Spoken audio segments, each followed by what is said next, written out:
वो नोटिस दें या न दें हम लोगों को फर्क नहीं पड़ रहा है। इसमें एक बड़ा सिंपल सा मामला है। एक एग्जाम्पल सामने आ गया है। पहली बात तो कांग्रेस ने कभी इस तरह के नोटिस को दिए नहीं, जितने जहाँ थे वहीं डटे रहे। कांग्रेस ने कभी इस तरह के भेदभाव नहीं किए। लेकिन इसकी सिंपल ये है कि एंटाइटल्ड हैं ये लोग, जो मंत्री और एमएलए हैं, आज एक्स मिनिस्टर हैं, ये एंटाइटल्ड है। जैसे तरुण भानोट जी को एक से बाद दूसरा दे दिया, ऐसे दे दें, लोग चले जाएंगे।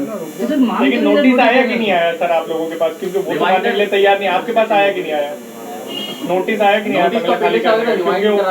नरोत्तम मिश्रा जी ने तो मना कर दिया कि नोटिस भेजा ही नहीं हमने। ये हम नोटिसों की फिक्र नहीं करते। आया कि नहीं आया सर?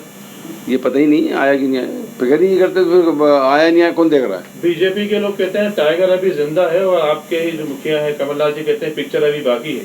तो ये पिक्चर कौन सी है और अभी टाइगर कौन अभी जिंदा है? मैं समझता हूँ कि कमलनाथ जी की इस बात से अंदाज लगा लेनी चाहिए सब चीज़ का, कि शुरुआत इनने की थी, खत्म हम करेंगे। सफिशिएंट है। सर, बीजेपी का आरोप है कि जो सिंधिया समर्थक थे, जो कि कांग्रेस में अभी बाकी रह गए हैं, उनको सिंधिया पर व्यक्तिगत हमले करने के निर्देश दिए जा रहे हैं। रामनिवास रावत हुए या फिर मुरैना के जो जिला अध्यक्ष हैं, भाई रामनिवास रावत जी ने बड़ी अच्छी बात की, किसी ने कोई निर्देश नहीं दिए। उन्होंने कहा कि टाइगर जो है शिकार करता है, सेवा नहीं करता। ये रामनिवास, मैंने देखा उनका एक किसी टीवी पे चल रहा था, तो एक्चुअल बात कर रहे हैं, फैक्चुअल कर रहे हैं, वर्चुअल नहीं कर रहे हैं, एक्चुअल फैक्चुअल। ऐसे कोई निर्देश है कि व्यक्तिगत हमले किए जाए? ऐसे निर्देश क्या देंगे? कुछ नहीं करते, उसकी आवश्यकता ही नहीं है। सब नाव कितने बार 24 चुनाव में सब सामने। एयर कंडीशन का है, बिजली इतनी महंगी हो गई, एयर कंडीशन चलाएंगे कहाँ से? सब एयर कंडीशन बंद है। बिजली के बिल हजार और लाखों तक आ रहे हैं। एक बात यह है। दूसरी बात यह है कि जब 24 सीट के 24 प्रभारियों की मीटिंग होगी, तो मैं समझता हूँ कमरे में होगी, आम सभा में तो होगी नहीं। दूसरा, 24 मंत्रियों को अलग अलग एक विधानसभा की ड्यूटी दी है। उन्होंने कहा कि कोई इधर उधर की उसमें नहीं जाएगा, कमलनाथ जी ने।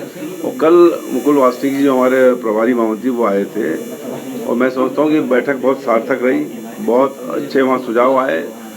और 15 महीनों में कांग्रेस का एक मंत्री, एक कार्यकर्ता जनता के बीच में गया। हमने 25 लाख किसानों को कर्ज माफ किए। 100 रुपये 100 यूनिट जो बिजली हुई है वो ऐतिहासिक है। चाहे किसी सरकारी कर्मचारी हो, बड़े बंगले में रह रहा हो, सबके 100 रुपये आते थे, और आज हज़ारों के बिल आ रहे हैं। ये मेरे पास ढेर पड़े हैं यहाँ पे बिल, जो पूरे मध्य प्रदेश से आ रहे हैं। तो ये बात तो करें नहीं। और ये अगर वहाँ नहीं गए होते तो 300 रुपये से 600 रुपये पेंशन नहीं होती, वृद्ध पेंशन और विडो पेंशन। ये बेसिक काम आदरणीय कमलनाथ जी ने किए हैं। और युवाओं को रोजगार कैसे मिले, ये बात की। मैं धर्मस्व मंत्री था, 24 लाख जो उसमें जो मंदिर आते थे शासकीय, उनका 3 गुना किया था। ये केवल धर्म की बात करती है, हमने 3 गुना उनके जो मानदेय उसको किया था। जहाँ बात आती है महाकाल की, तो 350 करोड़ रुपए जहाँ अभी कल जाने वाले हैं कमलनाथ जी, 350 करोड़ रुपए का पूरा सैंक्शन करके वहाँ विकास की बात की थी। गर्भगृह की बात की थी 50 करोड़ में, और ओंकारेश्वर की थी। इनने अपने कार्यकाल में 15 साल में सभी चीज़ें नहीं कर पाए। ये मेट्रो ट्रेनें आई हैं यहाँ पर, भोपाल और इंदौर, ये सब चीज़ें हुई है। और ये सब चीज़ें लेकर हम 24 विधानसभा में जाएंगे।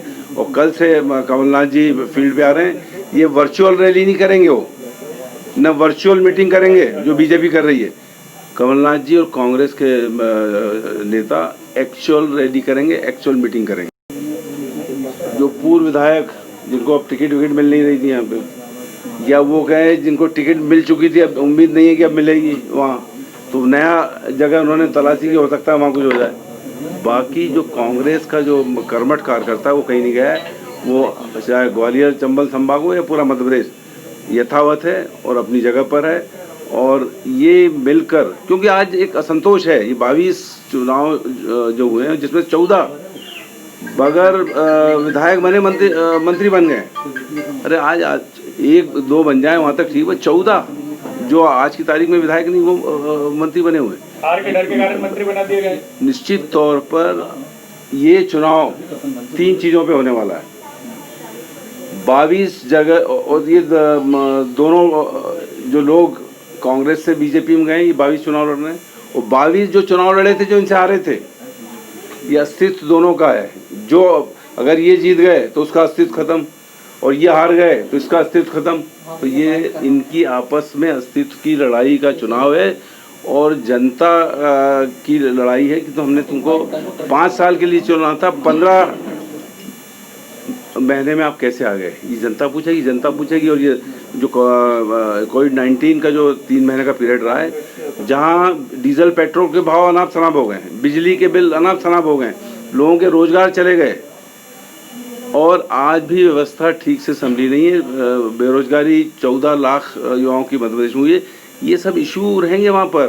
जो अनाज खरीदा उसके पैसे पेमेंट नहीं मिले हैं, इन्होंने जो कमलनाथ जी की सरकार ने जो ऋण माफ़ी शुरू की थी उसको बंद कर दिया। ये सब वहाँ इशू रहेंगे। मैं समझता हूँ कि 23 सीट हमारे पास थी कांग्रेस पास, 1 सीट ही है, उसको भी लेंगे, 24 की 24 कांग्रेस को आएगी। सर सभी भारतीय जनता पार्टी का ये दस्तूर रहा है कि हर चीज़ यहीं सेटल हो जाती थी उनके प्रदेश कार्यालय में, लेकिन हर मामले के लिए मंत्री कौन बने, डिपार्टमेंट की हर चीज़ दिल्ली में डिसाइड हो रही। मैं समझता हूँ इससे बड़ी कमजोरी कोई हो नहीं सकती, और पूरी बीजेपी ने भोपाल से लेकर दिल्ली तक सिंधिया जी के सामने सरेंडर कर दिया है। मुरैना में